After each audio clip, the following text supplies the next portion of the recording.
aproape 3 luni de efort susținut în care nu le-a fost tocmai ușor, cei 4 finaliști trec din nou prin emoția măsurătorilor pentru a vedea exact rezultatul muncilor. Un ultim test contra cronometru, la care li se ia pulsul și se testează rezistența, certifică odată în plus îmbunătățirea stării de sănătate a celor 4 învingători. O să luăm greutatea, tai așa cum de astăzi. Mai de ce? Că mine să fie. Greutate, talie. Bine! Mai toate vorbim. Nu ne putem descălța, că poate cu puțin mai grei. Să vă tai, după cum spune, 104.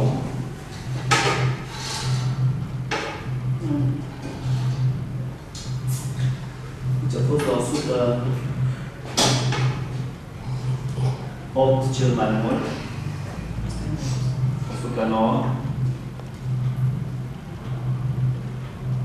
Și avem 101 jumate.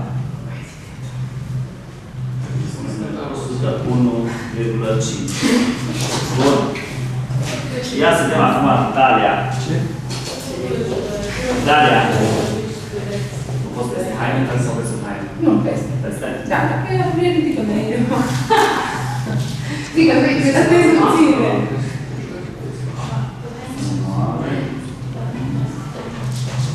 Bă, dar mereu bine cât acolo. Vezi că la desene în jos, în blocat.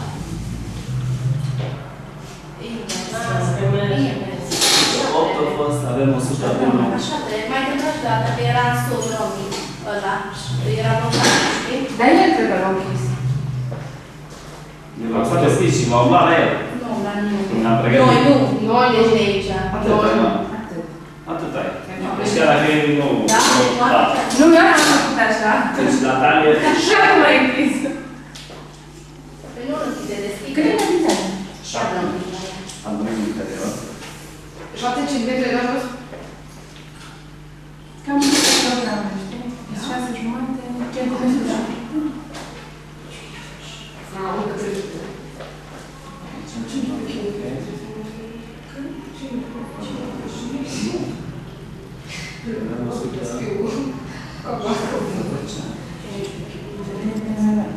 Da, aici am luat. Avem în interior, rămâne același. 116. Pese. Aici ai. Problema.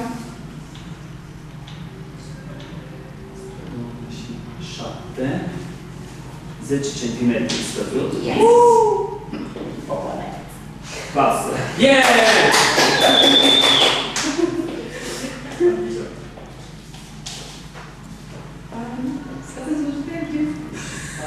Nimic nu este. 74, 2 cm.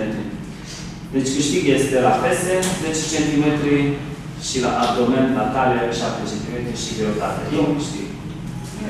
Următorul, cine? Sigur că el se dea după ce termin măsurătorile, le dau pe bine. Cine dai? Ce ai văzut? Ah. S-a alertat. Hai să așa. 5. Te dus?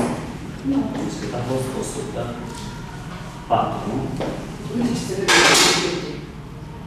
Nu are fund deloc. Se vede ce cu problema e fund. Unde e fundul de Că uite ca nopțe la mine. Nu am cam Aha. Serios? 104, 91. Bun. 13 kg. Deci Wow.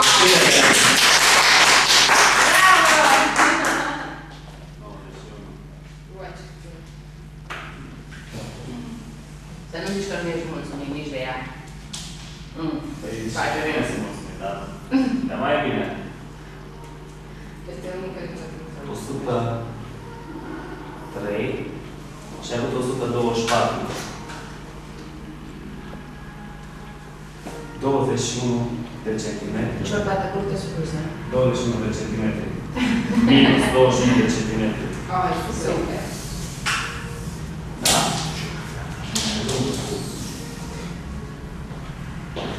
21. 11. Nu mai mă 21 de centimetri. de abdomen interior De aici? 10 cm. Da? 21 de centimetri. Hai să vă arăt cât e 21 de centimetri. Da. Atât. Da, da. Atât. Puțin? Da, e bine că ți-ai pus fese. Ridică tricou. Aici nu mai ai, aici nu mai ai ce măsura, că nu mai are. 114. 126. Hai de viață. 12 cm. Bine. Foarte. Foarte. Foarte bine, domnișoară. Dacă te menții așa, Nu, asta. ca antrenament, Vrea un an să fii. un an, Adică și mai mult. Într-un an să se vezi mai mult. 66, 71. 4. Aici să vă mai țin. 5. Deci la 4 să vă mai țin. Important să meargă. Bine! Video? Bravo! Bravo, Cicu! Ciao! Aleluia!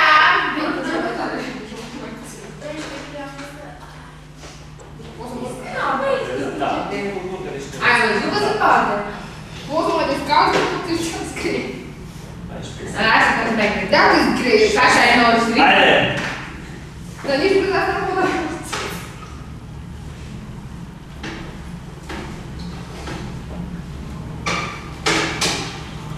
Păi, cam așa să țină.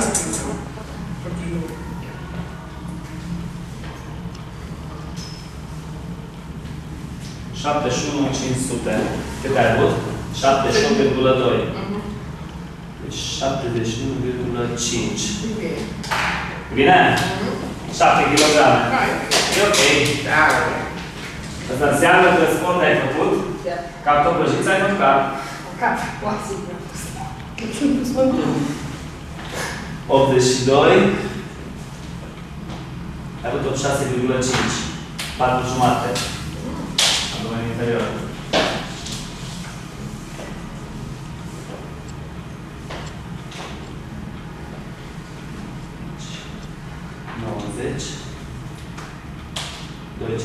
Mai bine toate sunt minus, că de rață plus, un mâncat.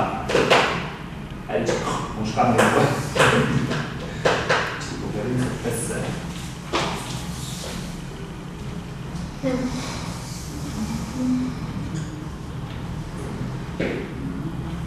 Super nouă. No, aici ai un câștig vizibil de la 118. Deci, Asta cred că s-a. Știi? Și capra. da. Super. Și Da, da. Păi, ai vorbit și de ești, vreau să dau. 62, 60, câștig de la 60 și... Stai așa, că te-ai făcut un picior așa. Da, și tu să mă rău.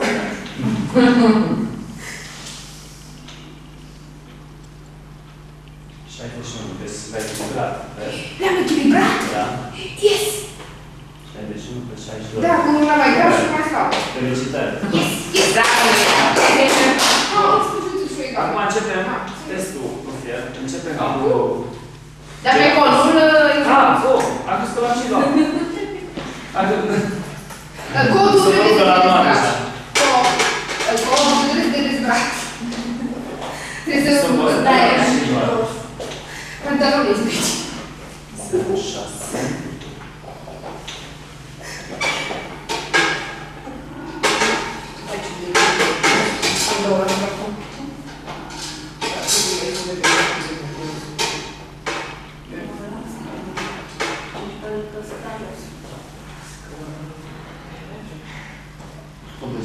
Jumate, 85,5 de la 93.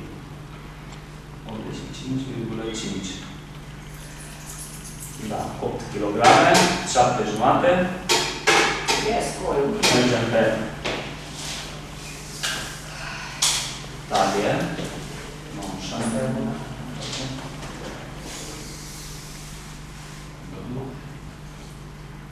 90. 6 cm jos. Și ai băut și bere. Ai băut și bere, nu? Asta arăt? De la bere faci multă. 93, a fost 102. 10 cm pe abdomen inferior. Da, atât să nu se înțeleg să mă și astea că băiat picior și nu. Yes! Yeah, mă, hai de gentul ăsta. Da. Bun. Felicitați, aduci pe el. Tu, dar pe tine, de când trebuie? Tocmai am stat la ultimele măsurători, toate documente care vor da mie realitatea statistică a ceea ce s-a întâmplat pe parcursul celor 3 luni. Dacă la unii dintre participanți au apărut